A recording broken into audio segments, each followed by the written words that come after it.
My heart cries out for Moab. Her fugitives flee to Zoar. Hello, everybody. This is Gilgamesh. And today we are talking about Isaiah chapter 15. And this is going to be a prophecy about Moab. If you don't know much about Moab, I have a whole video talking about the only real document we have from that entire nation. And you can check it out. It's actually a very popular video that I did, and I'm kind of proud of how it came out. But speaking of Moab, what kind of images does Moab evoke for us? Moab, this vast area of desert, this sweeping landscape of unique vistas. No, wait, sorry. That's Moab, Utah. Okay, Moab, this wonderful desert climb, this interesting place with all this history and unique landscapes. No, still Utah. Moab, where modern Jordan is. It's over on the east side of the Dead Sea. And yes, it is this interesting desert place. Now, we're going to read some things in this chapter that suggest that maybe it was a bit more lush than what it is today. Although I must say the archaeology in this whole area is pretty thin, and there is very little that we actually know about Moab and its history and even its borders. Moab is mentioned by Isaiah in only two other places besides this chapter 15 and chapter 16, which sort of go together as a unit. It was mentioned back in Isaiah chapter 11. It was listed as the enemy of Judah and Israel. And we will see it again in Isaiah chapter 25, where it is also slated for destruction. It is also essential to compare these chapters 15 and 16, with Jeremiah chapter 48. These chapters clearly influence Jeremiah. The chapter in Jeremiah is much longer and more detailed, but contains many of the same place names and phrases in the same order as this chapter. So it is clear that they are related. There's actually a great book that is by John B. Gayer. It's called Mythology and Lament, Studies in the Oracles About the Nations. And in it, he takes a look at similar passages in Isaiah, Jeremiah, and Ezekiel, particularly sections in there that all have the same format of being oracles about the nations, and really covers it in depth. Additionally, there is a great dissertation that was published by the Society for Biblical Literature that was written by Brian C. Jones, and I will give a link to that also in the comments. It's called Howling Over Moab, Irony and Rhetoric in Isaiah 15 through 16, particularly addressing this section. There's another great paper that I'm using as well that I really enjoyed, that is by David A. Bosworth, and it's titled The Tears of God in the Book of Jeremiah. All of these are great papers, and I will link them below, and I'll be referencing them a little bit throughout this video. But as we begin here, in verse 1, we have an oracle concerning Moab. Now, our word oracle here is our word masah, also translated as burden. This area of Isaiah is a section that has a series of these oracles against different nations. And this one begins, because in a night Ar is destroyed, Moab is ruined. Because in a night Kir is destroyed, Moab is ruined. It says here, in a night. The Hebrew is balel, which is a little interesting. The normal word for night would have another syllable on it. But balel here is kind of setting a phonetic theme because it alliterates and virtually rhymes with yayalil, which means they wail, or he wails, which appears in verses 2 and 3, and then twice in verse 8. This idea of wordplay is going to be an important part of this chapter. And so the word here for night, this abbreviated form of it, balel, is intended to sound like the word for wailing or mourning. And so we're playing off of this. This is interesting because we've got these place names. Where is Ar? Where is Kir? Where is Moab?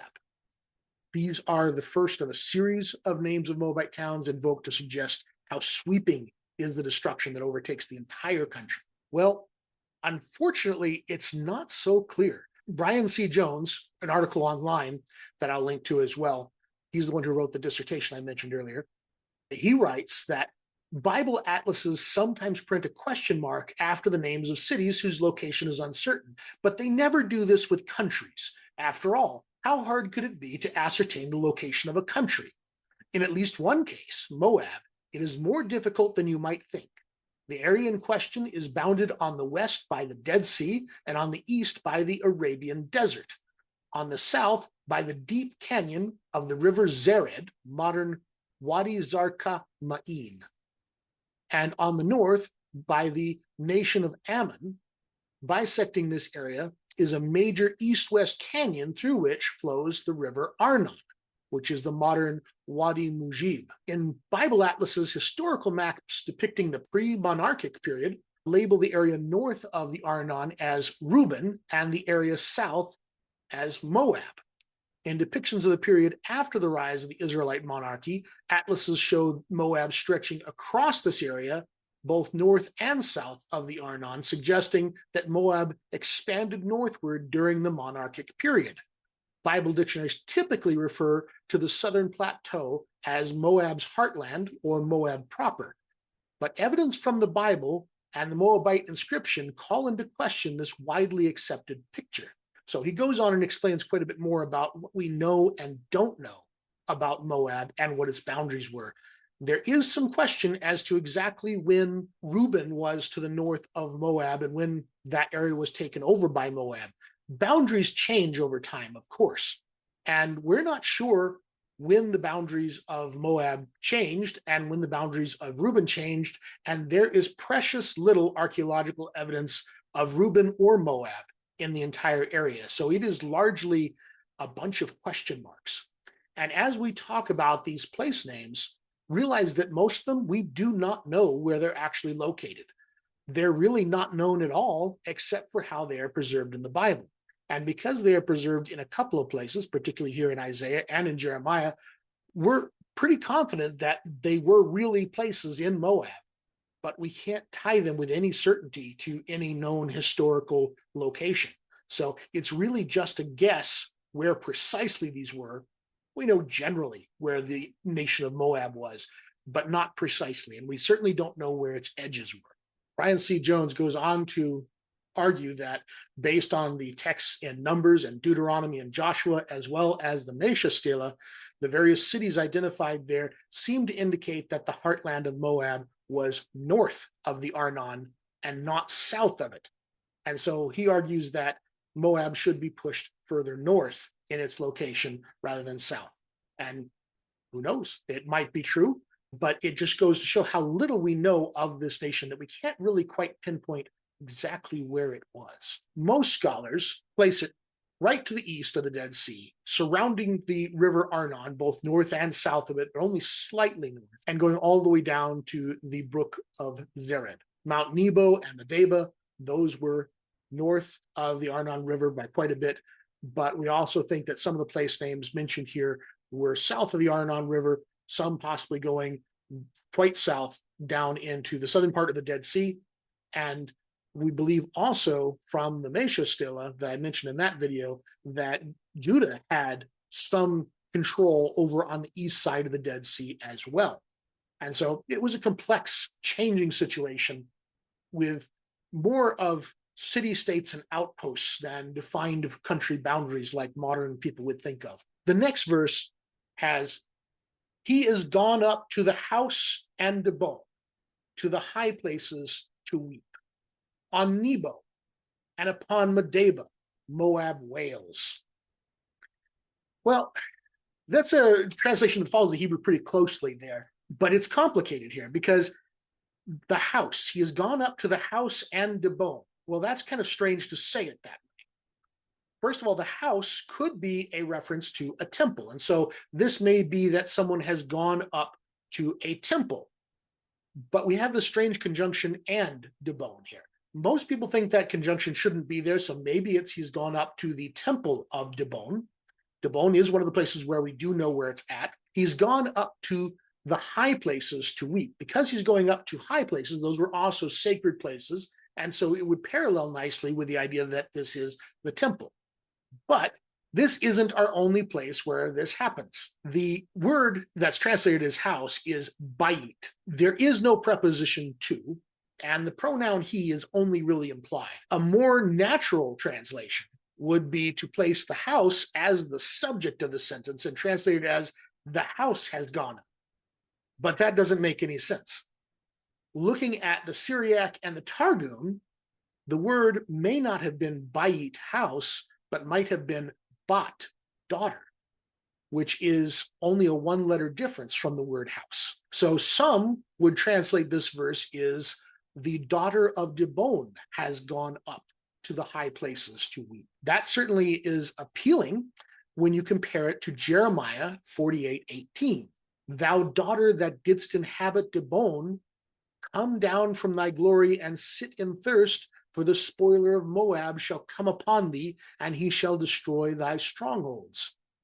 Also in the next chapter, we are going to refer to the daughter of Moab, the daughter of Dibon. So the imagery here is of the Moabites in panic and despair, spreading out to the various cult places that they have to entreat their gods to help them, or perhaps it is this personified daughter of Dibon who is going out to a cult place to entreat their gods to help them. Either way, the message seems to be the same. They are in desperation for the calamity that is coming upon them, this destruction that really hasn't been named exactly what it is. And that brings us to another question around this chapter, and that is, what is the historical event that we're actually describing here? And unfortunately, the answer is we don't know.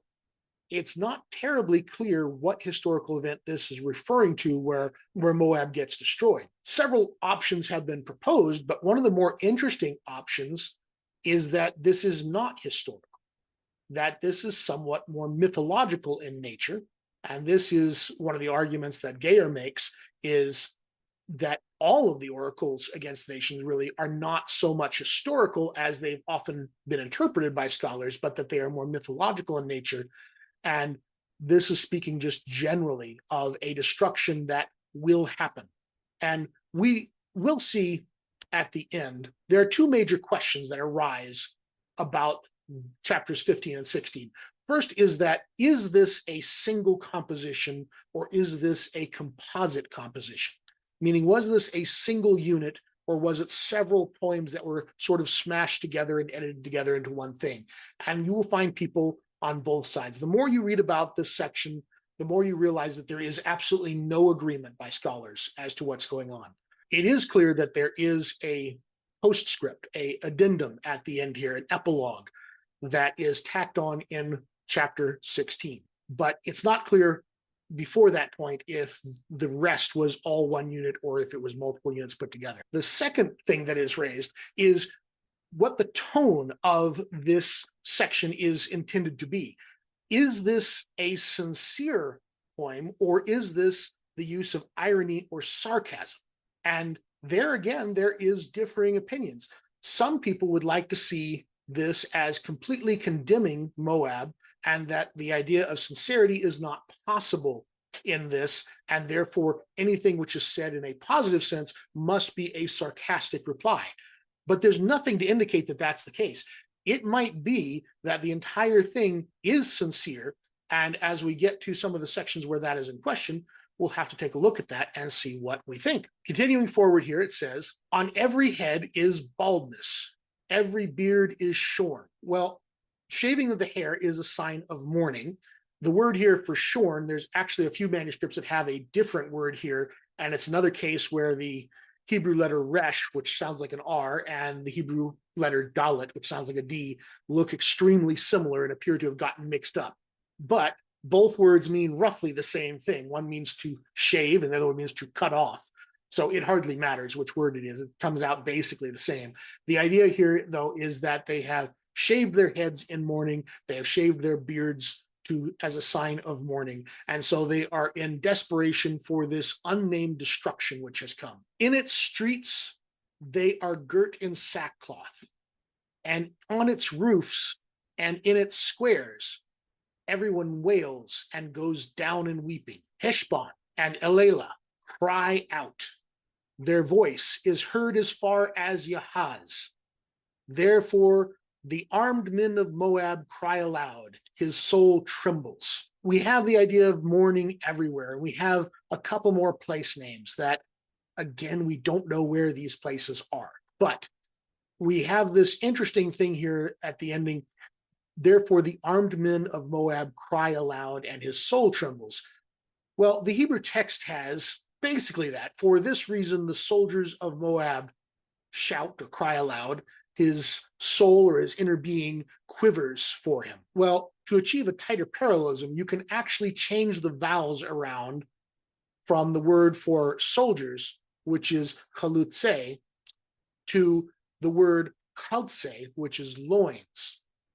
And so chaltse would mean the torso or the main part of the body. And then the word for shout here, which is yariu, they shout, could be amended with a change of one letter to be ruah, which is to quiver, which is the same word that we have on the next line, the same verb we have on the next line.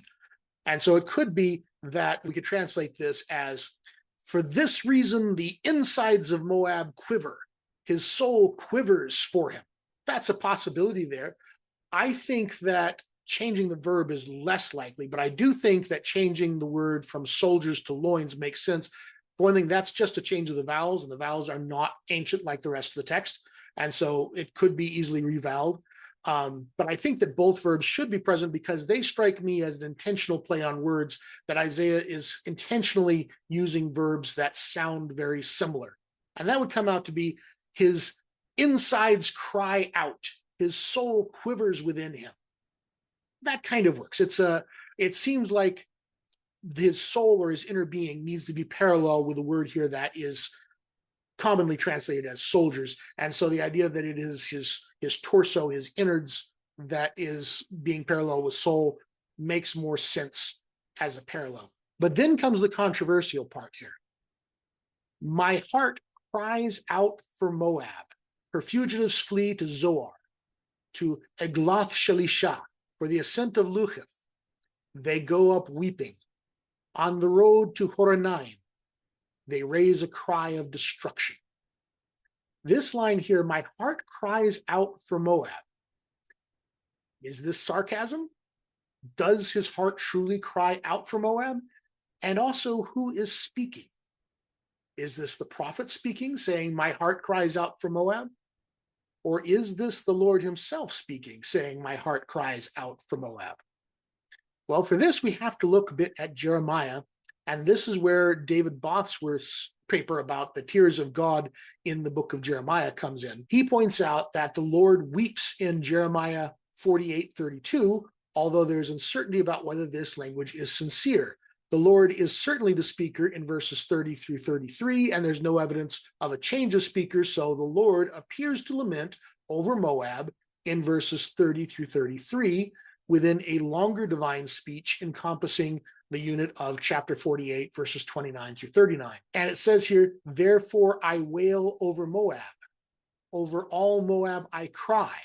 Over the people of Kir Heres I moan, more than weeping. For Yazer I weep. For you, vine of Shibna. This language of the Lord's weeping may indicate insincere tears, and this showing of weeping and lamenting is part of mocking Moab, an expression of schadenfreude. The view of the Lord's weeping is sarcastic, assumes that the text is ironic because it is part of the oracles against the nations. As this genre label indicates, these texts are understood as mocking or taunt songs in which no genuine lament can occur. J.B. Gayer, however, argues persuasively, and this is the other paper that I referenced, that these texts should be called oracles about the nations. These passages include material that is clearly positive concerning the nations. Gayer further argues that these texts derive from liturgical use and employ mythological motifs, and therefore traditional attempts to coordinate the oracles with specific historical events are misguided. And so he is saying here that this is both not a definitive historical moment, but that this is sincere here, that it is saying that the Lord is lamenting and upset over what is happening to Moab.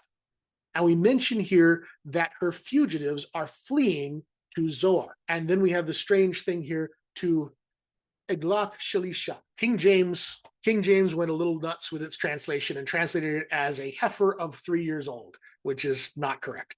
It's a town, it's a place. But this Shalisha means 3 or 1/3. And it looks like it is a gloss that was added later because nobody remembered where Zoar was. And so it's defining it here possibly as 1/3 of the way to Egloth. And so it seems to be that some later writer may have inserted that line to help people understand where Zoar was located. When that would have been inserted, anybody's guess. Over in Jeremiah 48:34, we have a verse that appears to be parallel to this, where it has this and another gloss explaining the location of Zoar. For at the ascent of Luhith, they go weeping. On the road to Horonaim, they raise a cry of destruction. Again, we don't know where these places are, but we have the idea here that the Lord's heart is crying out over Moab as he sees the fugitives leave and go to other distant cities, and that as they go, they are weeping along the way. And the idea is that the Lord is there weeping with them. The waters of Nimrim are a desolation. The grass is withered. The vegetation fails. The greenery is no more. Therefore, the abundance they have gained, and that which they have laid up, they carry away over the Wadi of the Willows. For a cry has gone around the land of Moab. Her wailing reaches to Eglaim. Her wailing reaches to Be'er Elim, for the waters of Dibon are full of blood. For I will bring upon Dibon even more, a lion for those of Moab who escape, for the remnant of the land. Traditional texts at the end here have Dimon with an M sound, but we actually, thanks to the Dead Sea Scrolls, have evidence that this should be Dibon, which is the known city, and not yet a different city here. So this is almost certainly referencing Dibon in these last few verses. The reference here to Wadi of the Willows, we believe that is an eastern tributary of the Jordan, identified with the modern Wadi el Hessa at the southern end of the Dead Sea. This last closing bit here, for Moab's survivors, a lion, doesn't make a tremendous amount of sense. Robert Alder talks about this as numerous emendations have been proposed here, especially for the last word. None are very convincing. The language is certainly cryptic, but may make sense as it stands in the received text. We know from multiple biblical sources that lions proliferated in this region in the ancient period and were a menace to people and to their flocks. What the writer may have had in mind is that the desperate Moabites fleeing from their towns, and those towns are sacked by invaders, in the very place where they sought refuge, they encounter lions and become their prey. In this understanding, the lions are what God adds still more against Dibon. The other possibility here is that what's been suggested by some, including in BHS, is that the word for lion could be changed to a similarly spelled word, as can the word for land.